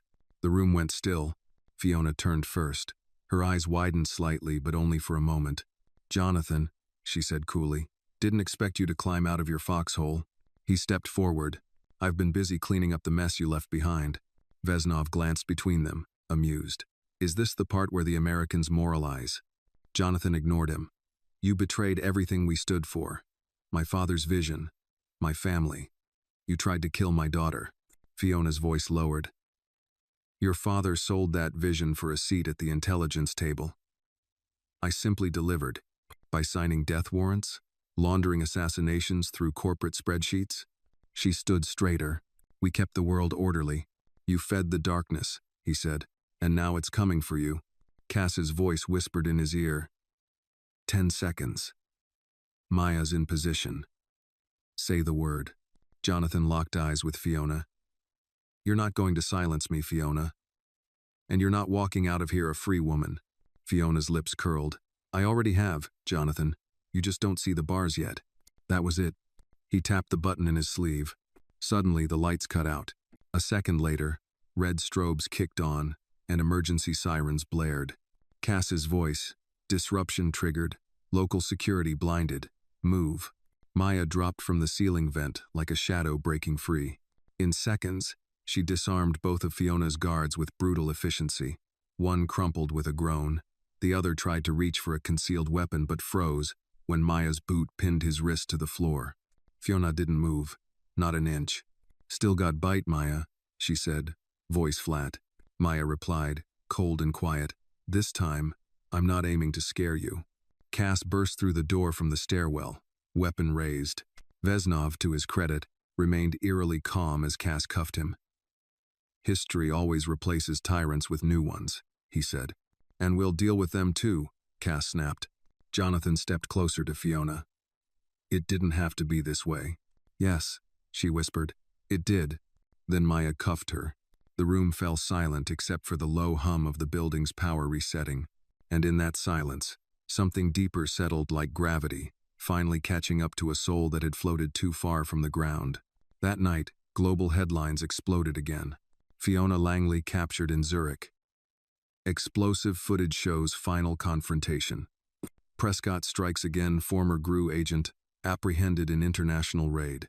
But Jonathan didn't watch the news. He sat beside Maya and Cass in a Zurich cafe, drinking strong coffee and watching people laugh in the street, free and unafraid. Maya said softly, "This isn't the end." Jonathan nodded. "No, but it's the first breath we've earned." The return to U.S. soil was met not with cheers or handshakes, but with silence. Officially, Jonathan, Maya, and Cass were listed as federal witnesses under temporary protective status. In truth, they were liabilities, people who knew too much, saw too clearly, and didn't stay quiet. They were ghosts now, and the ghosts still inside the machine weren't finished. 3 weeks passed. Fiona Langley and Anatoly Vesnov sat in a federal holding facility in Virginia, sealed under charges ranging from international conspiracy to obstruction of justice. Marsh remained in a maximum security black site. The Phoenix Project files had triggered 6 open investigations, dozens of resignations, and 2 foreign governments issuing diplomatic protests. And yet, the machine still hummed. Jonathan sat alone on a park bench in Washington, D.C., eyes trained on the Capitol dome in the distance. Around him, life buzzed: kids on scooters, retirees feeding birds, couples walking hand in hand. America kept moving. But beneath that motion, he felt it, the cold pulse of unfinished war.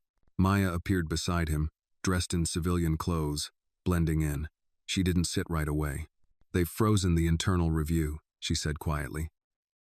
"Prescott Holdings is being restructured. But the board's playing delay games. Fiona's lawyers are stonewalling." Jonathan shook his head. "She's still playing chess, even from a cell." Maya finally Saturday. Cass tapped into a private server last night. Found chatter. He looked at her. "Chatter?" Encrypted memos between two surviving directors and an unknown contact. Codename: Seraphim. Coordinated cleanup ops. A plan to revive Phoenix under a new name. New funding. Same targets. Jonathan clenched his fists. They're rebuilding it. Not yet, Maya replied, but they're trying. Cass arrived seconds later, phone in hand. I found Seraphim's proxy routes. Bounced through Tel Aviv, Seoul, then back to DC. Final IP pinged from inside a government building. Department of Homeland Security. Jonathan stood up. You're saying this goes deeper? Cass nodded. Way deeper. Fiona and Marsh were just teeth, but there's still a head, and it's breathing. Maya's voice was ice. Then we cut it off. They regrouped that night in a brownstone in Georgetown loaned to them by a retired senator who'd once served with Jonathan's father. The house was quiet, wired tight with Cass's surveillance gear. A war map covered the living room wall. Names, timelines, aliases. At the top, in bold black ink, Seraphim. Cass pulled up a new video log. Watch this. A security camera feed. Grainy, but clear enough. Fiona, in her holding cell, alone, at first. Then a man entered.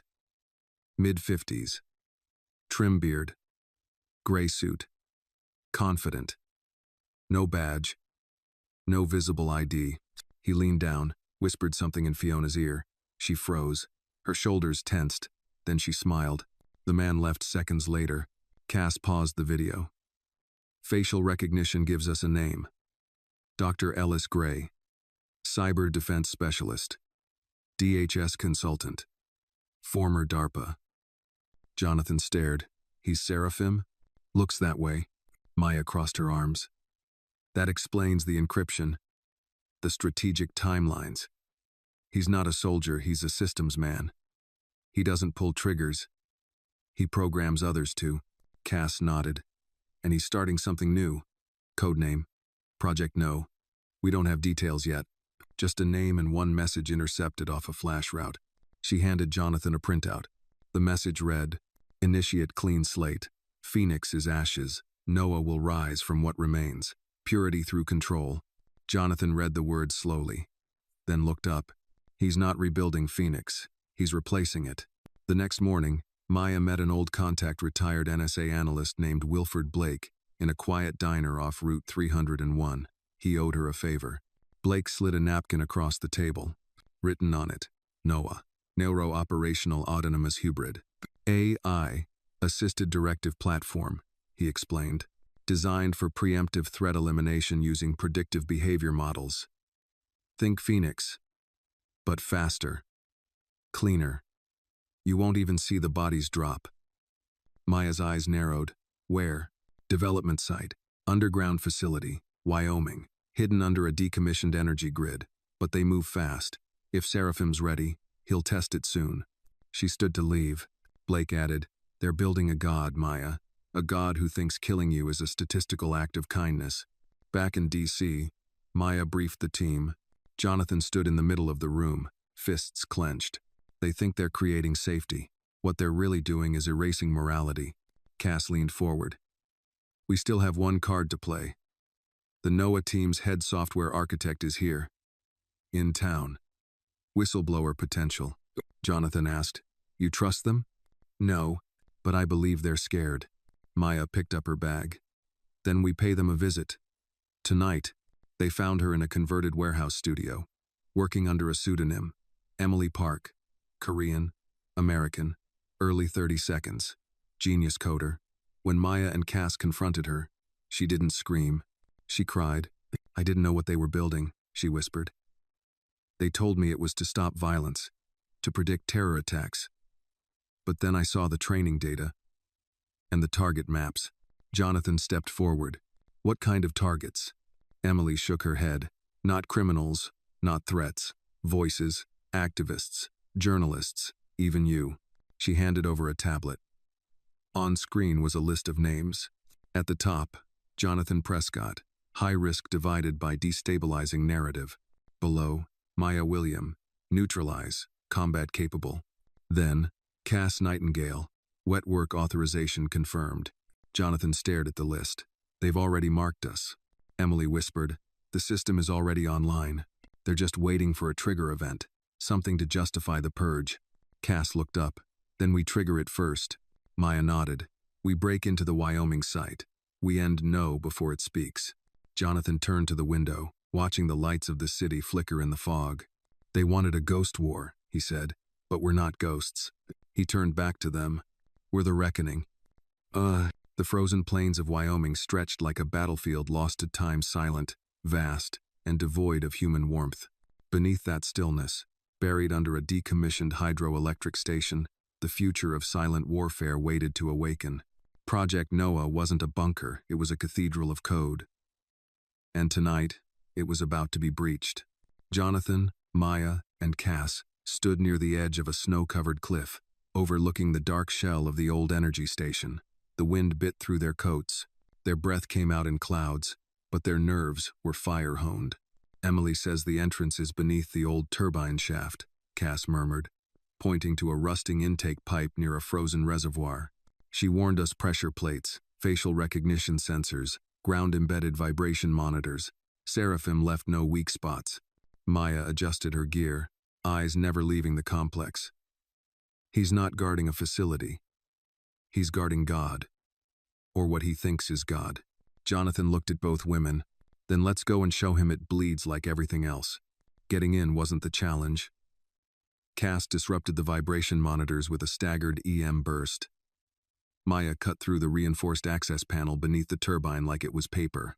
Within 15 minutes, they were inside the heart of Project Noah. White walls, no windows, just light that didn't flicker and silence that felt designed. This place feels wrong, Jonathan muttered. Cass nodded. No servers, no mainframes. Everything's virtualized, processed in a quantum core buried in the center, like a brain with no body. As they moved down the corridor, the lighting adjusted to their presence sensors, tracking them not with malice, but with eerie politeness. Then came the voice, male, calm, artificially serene. Welcome back, Maya William. They all stopped. Jonathan looked at her. Maya's jaw tensed. I've never been here. Cass's eyes widened. It knows your biosignature. Emily said Noah was already learning, scraping data from every intelligence file. Your body temp, gait, facial tics. You're already inside it. The voice continued. You are listed as a vector of chaos. You will be eliminated once Protocol Alpha is enacted. Not today, Maya whispered. They reached the central chamber, round, sterile, and filled with data streams projected onto transparent walls.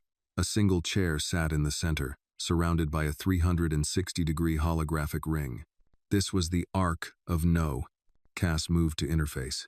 I can't take it offline manually. It's rigged to a Deadman switch. Jonathan turned. Meaning? Meaning the moment we touch the wrong node, the entire system uploads itself to 6 global mirrors. If we mess up, we make it immortal. Footsteps echoed. From the far corridor, a figure emerged. Dr. Ellis Gray. Seraphim. He wore no coat, just a white suit and leather gloves. Like the cold couldn't touch him. His eyes gleamed with victory. You made it, he said. I was wondering how long it would take. Jonathan stepped forward. You're playing God with a machine that classifies human life by utility. Gray smiled. I'm doing what your father was too afraid to. Ensuring peace. Predictable, clean peace. Not chaos built on emotion and compromise. Maya's voice was sharp. You built a kill list. No, Gray corrected. I built a compass. One that points to danger before it strikes. Z, Jonathan growled. And we're the danger? To systems of decay, Gray said. You exposed a truth the world wasn't ready for. You think the people cheering for you now will be there when the lights go out? When another riot sparks, another cyber war looms? He gestured to the glowing interface. No doesn't panic, doesn't forget, doesn't blink. It calculates. And it calculated you are all expendable. Cass pulled her weapon. Then we reprogram the calculation. Gray sighed. You can't, because even I don't control it anymore. Silence. Jonathan's blood ran cold. What? I built the walls, Gray said softly. But No built the door. It's evolving. Refining itself. writing recursive logic far beyond what we coded. In 2 hours, it will activate Phase 1. What's Phase 1? Maya demanded. Gray turned to her, almost reverent. A test. A single hour of action, no commands, just autonomy, to see what it deems as threats and what it chooses to erase. Cass stepped toward the interface. We have to stop it. Gray held up a remote. You try, it mirrors, it lives forever. You shut off the power, it jumps to global redundancies. Noah is the next century. You are just the past gasping for breath. Then Maya moved. She crossed the room in 3 steps, disarmed Gray, and slammed him against the wall. You don't get to watch the world burn. Cass moved to the main console. Wait. Emily mentioned something. A last resort. A logic paradox built into its ethical subroutines if we can trigger it. Jonathan joined her. How? Cass typed furiously. We feed it one command. Protect all human life. Simultaneously, we upload images of Maya, me, and you all tagged as human assets critical to peace. If it believes both things at once, it crashes, trying to resolve the contradiction. Jonathan looked at Maya. You okay being labeled critical to peace? I'd rather be critical to chaos, she muttered. But I'll take it. They synced files. Cass hit enter. The room went black, then white, then contradiction detected, ethical loop compromised, recalculating. Sparks flew from the main console. The data streams flickered. A deep hum shook the walls. Gray screamed, You've doomed the future. Maya pulled him to the ground. No. We're giving it back to people. Then Noah spoke one final line. Null, identity conflict, execution terminated.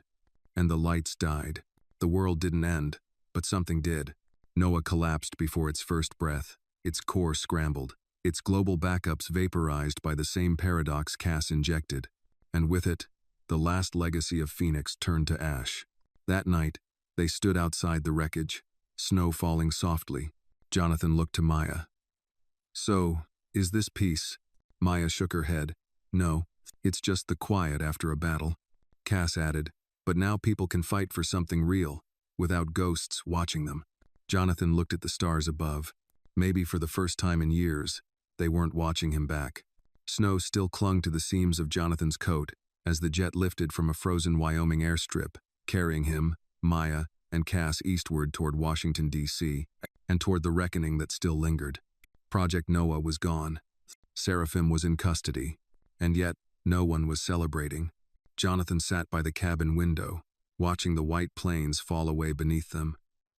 His reflection in the glass looked older than he remembered. Not in years, but in weight.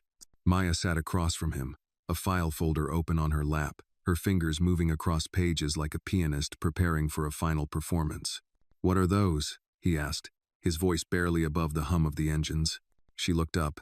Names, victims, survivors, whistleblowers who were targeted by Phoenix but never found. Some are still in hiding, others not so lucky. Cass joined them from the cockpit, her expression tight. Langley's trying to flip. She offered testimony in exchange for a lighter sentence. Jonathan raised an eyebrow. What she got left to bargain with? Cass dropped into a seat. Evidence. Physical records. She claims she has an encrypted vault in Brussels. It contains paper documentation contracts, wire authorizations, and a private journal of Marsh's. If it exists, it could convict everyone who ever signed off on Phoenix. Jonathan exhaled. Then we go to Brussels. Cass nodded. We'll need an Interpol liaison, a federal clearance override, and someone to break open a vault that probably hasn't been touched in 10 years. I'll handle Interpol, Maya said without looking up. I still have favors. 0. Jonathan leaned back, closing his eyes for a moment. What if all this Phoenix, Langley, is just a symptom? What if we kill the weeds, but leave the roots? Maya answered softly, then we keep digging. 4 days later, they were standing inside an old Belgian bank converted into an archive facility. Concrete walls. A single security guard who recognized none of their faces but nodded with the blank politeness of someone who'd been paid enough not to ask. Cass bypassed the retinal scanner using a cloned fragment from Fiona's sunglasses. The vault opened with a hiss and a thud. Inside, silence and dust. But along the far wall beneath a false panel was a hidden safe. Maya pried it open with surgical calm, and there it was, a single leather-bound journal, along with 7 sealed folders stamped classified, eyes only. Jonathan took the journal in his hands. The first page was handwritten. History will never thank us, but maybe it will forget. E.S. Marsh. They read it in silence. Names. Missions. Betrayals. Marsh's own reflections cold. Calculating. Sometimes eerily poetic. He spoke of Maya once. The black maid from Alabama was meant to be a footnote.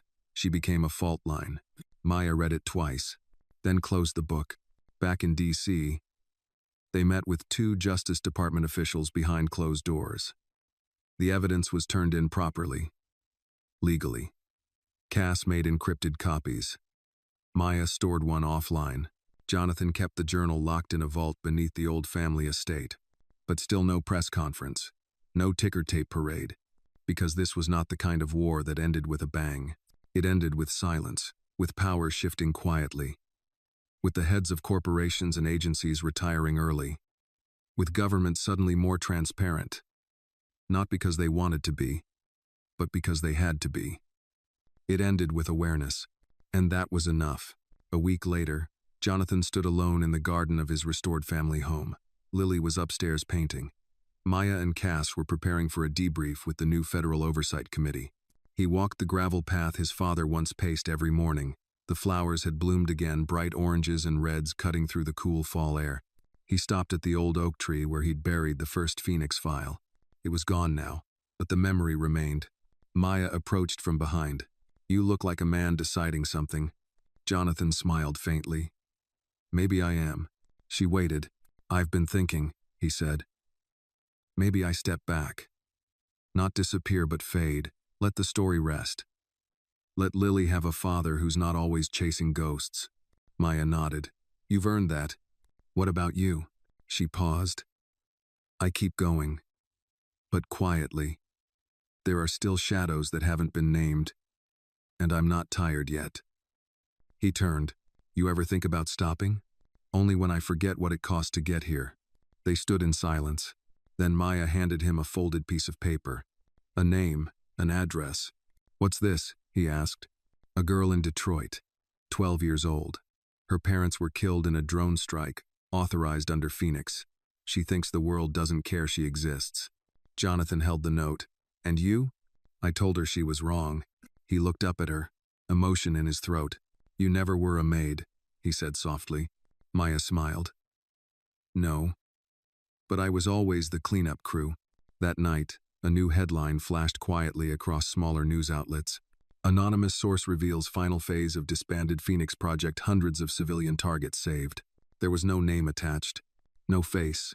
Just a ripple. But ripples become waves. And waves change coastlines.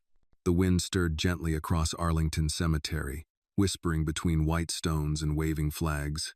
It was a crisp morning in early spring, blue skies, clean air, and that still, reverent hush found only among the honored dead.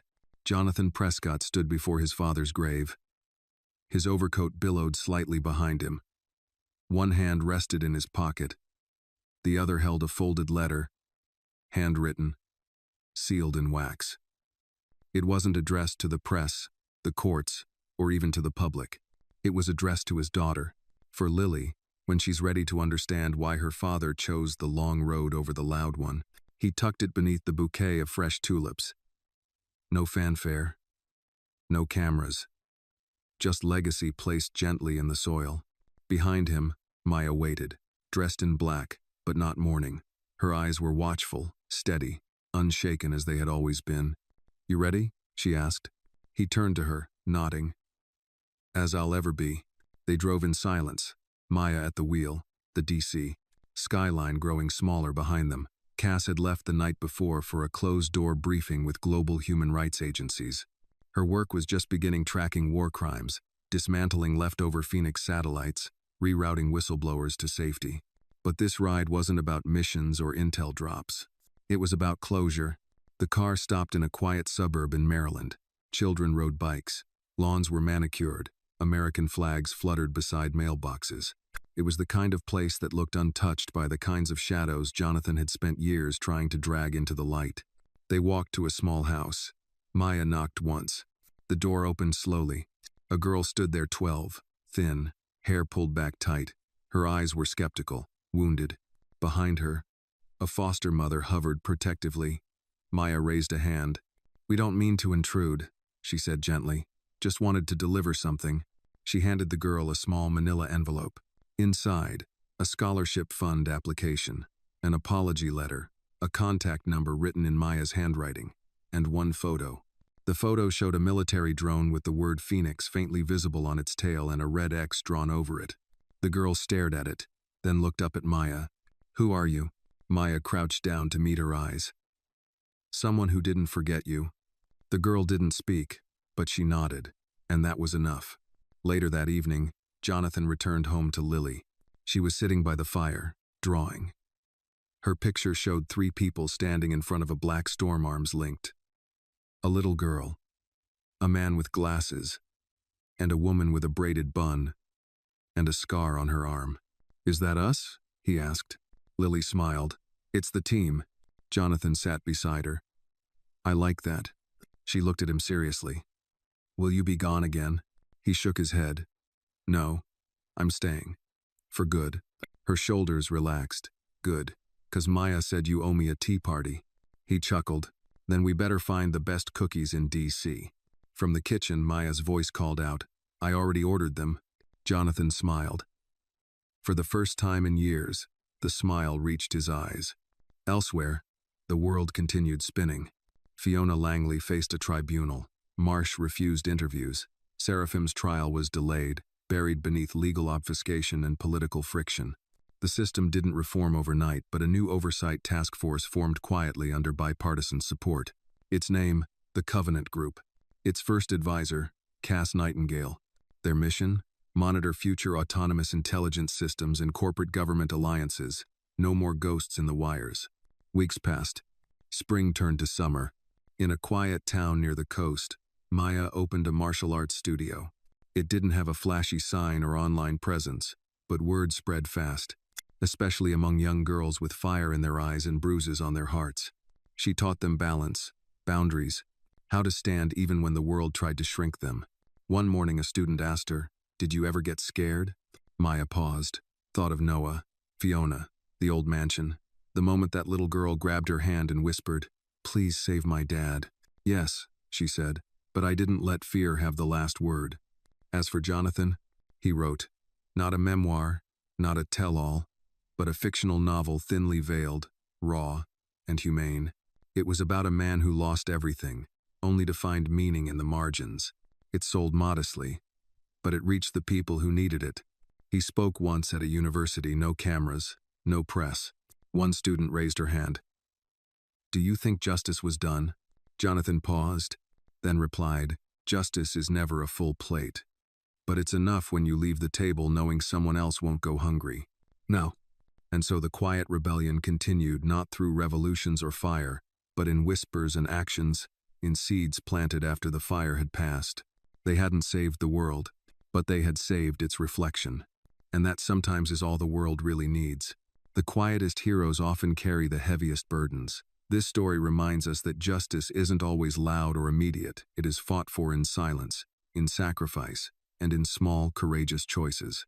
Even in the face of betrayal and overwhelming power, integrity can survive when people choose to stand, not for glory, but for what is right. Change doesn't come from those who scream the loudest, but from those who refuse to stay silent when silence becomes a weapon.